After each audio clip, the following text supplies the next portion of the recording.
First year class. Students, आज हम लोग चैप्टर नंबर फर्स्ट का जो टॉपिक स्टार्ट करने वाले हैं उसका नाम है input devices. Students, in previous lectures we have already discussed what is computer and what are the main components of computer. Students, हम लोगों ने ये देखा था कि हमारे पास कंप्यूटर के मेन कंपोनेंट्स क्या हैं, और हमने इन मेन कंपोनेंट्स को जो कैटेगराइज किया था वो जिस बेस पे किया था वो अकॉर्डिंग टू कंप्यूटर फंक्शंस किया था, अकॉर्डिंग टू कंप्यूटर वर्क किया था। तो स्टूडेंट, आपको पता है हमारे पास कंप्यूटर जो है सबसे पहले इनपुट लेता है, फिर उस पर प्रोसेस करता है, फिर आउटपुट देता है, और फिर उस आउटपुट को, उस रिज़ल्ट को स्टोर कर सकता है। तो इनपुट, प्रोसेसिंग और आउटपुट और स्टोरेज के लिए हम जो डिवाइसेस, जो आलात यूज़ करते हैं वो बेसिकली कंप्यूटर के कंपोनेंट्स हैं। तो आज हम कंप्यूटर के फर्स्ट कंपोनेंट को डिस्कस करेंगे जिसका नाम है इनपुट डिवाइसेस। तो लेट्स स्टार्ट स्टूडेंट्स। सबसे पहले हमें समझना ये है कि इनपुट क्या होती है। तो students, anything given to the computer is called input.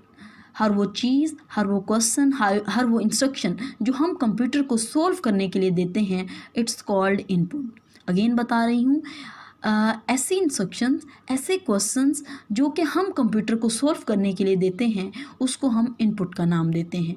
But यहाँ पे इनपुट डिवाइस की बात हो रही है। तो स्टूडेंट्स, एक ऐसी device, input device is hardware component.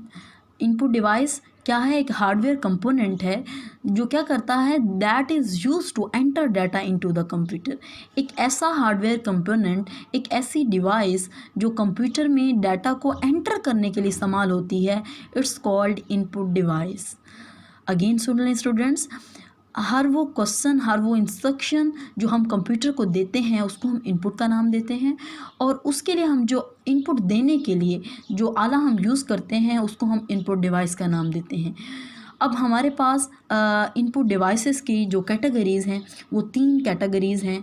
एक हमारे पास है कीबोर्ड, जो कि मोस्ट कॉमन यूज़ होने वाली इनपुट डिवाइस है।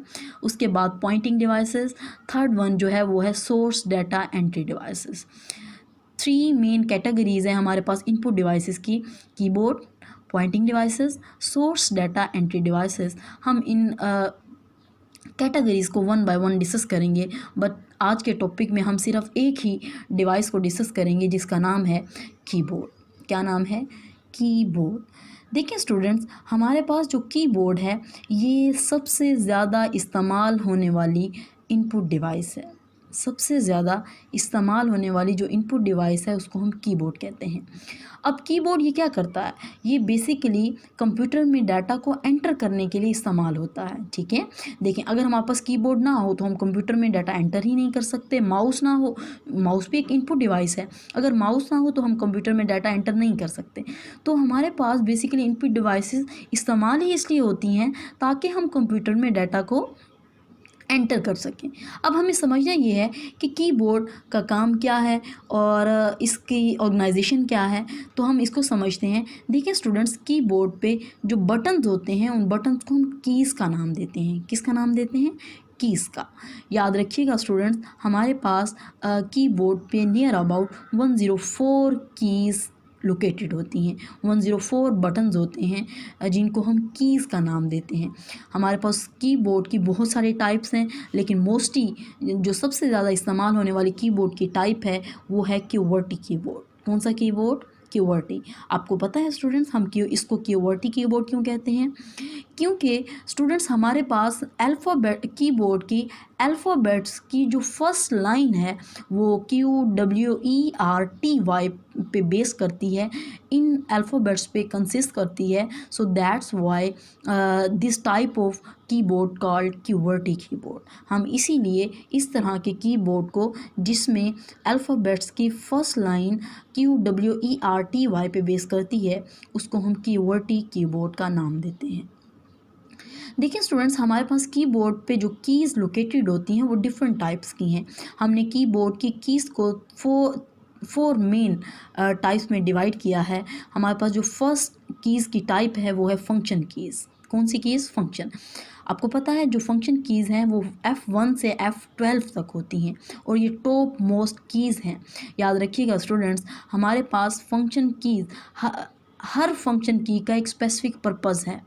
जैसा कि F1 हेल्प के लिए यूज़ होती है, हमारे पास F5 जो है वो रिफ़्रेश करने के लिए यूज़ होती है, F11 जो है वो ब्राइटनेस कम करने के लिए, F12 ज़्यादा करने के लिए। ये बेसिकली जितने भी फंक्शन कीज़ हैं वो हर फंक्शन की का एक स्पेसिफ़िक काम होता है। तो जो फंक्शन कीज़ हैं उनकी टोटल तादाद जो है वो 12 है।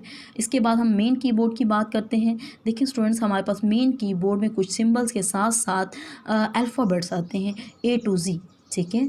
अब हमारे पास जो A to Z जितने भी कैरेक्टर्स हैं उनके साथ कुछ स्पेसिफ़िक सिंबल्स हैं, वो जो हमारे पास कीबोर्ड की टाइप है वो मेन कीबोर्ड है। कौन सा कीबोर्ड है? Main keyboard. इसके अलावा हमारे पास कुछ कीज़ जो हैं वो नंबर्स पे बेस करती हैं, उन कीज़ को हम न्यूमेरिक कीज़ का नाम देते हैं। और बेसिकली नंबर्स जो हैं वो हमारे पास 0 से 9 तक हैं, और कुछ मैथमेटिकल ऑपरेशंस के लिए, अरिथमेटिकल ऑपरेशन परफॉर्म करने के लिए कुछ सिंबल्स हैं, like addition, subtraction, multiplication, division, modulus, ये सब जो हैं ये न्यूमेरिक कीज़ में इंक्लूड होते हैं। हमारे पास जो एडिशनल कीज़ है ये लास्ट कीबोर्ड की टाइप है या कीबोर्ड का हिस्सा है, जिसका नाम है जी additional keys. Students, additional keys में हमारे पास कुछ एक्स्ट्रा कीज़ इंक्लूड होती हैं। फॉर एग्जांपल, अगर हम आपको पता है हमारे कीबोर्ड पे कैप्स लॉक है, शिफ्ट है, कंट्रोल है, तो ये कुछ ऐसी कीज़ हैं। याद रखिएगा जी, जितनी भी एडिशनल कीज़ हैं ये अकेले काम नहीं करती, बल्कि ये दूसरी कीज़ के कॉम्बिनेशन से काम करती हैं। फॉर एग्जांपल, हम सेव करने के लिए कंट्रोल प्लस एस प्रेस करते हैं, तो कंट्रोल अकेला काम नहीं करेगा, कंट्रोल एक एडिशनल की है, तो कंट्रोल प्लस एस मतलब इन दोनों के कॉम्बिनेशन से ही वर्क होगा। तो ये हमारे पास 4 मेन क्या हैं जी, कीज़ हैं, 4 मेन टाइप्स ऑफ कीज़ हैं कीबोर्ड की। याद रखिएगा स्टूडेंट्स, हमारे पास जो कीबोर्ड है ये शॉर्ट क्वेश्चन के लिए इम्पोर्टेंट है, ना कि लॉन्ग के लिए। तो आपने हो सकता है इसमें से एमसीक्यूज़ आ जाएं, लेकिन ये लॉन्ग क्वेश्चन के लिए नहीं आ सकता, इसीलिए मैंने इसको बहुत ही कम टाइम में इसको एक्सप्लेन किया है। Thank you so much.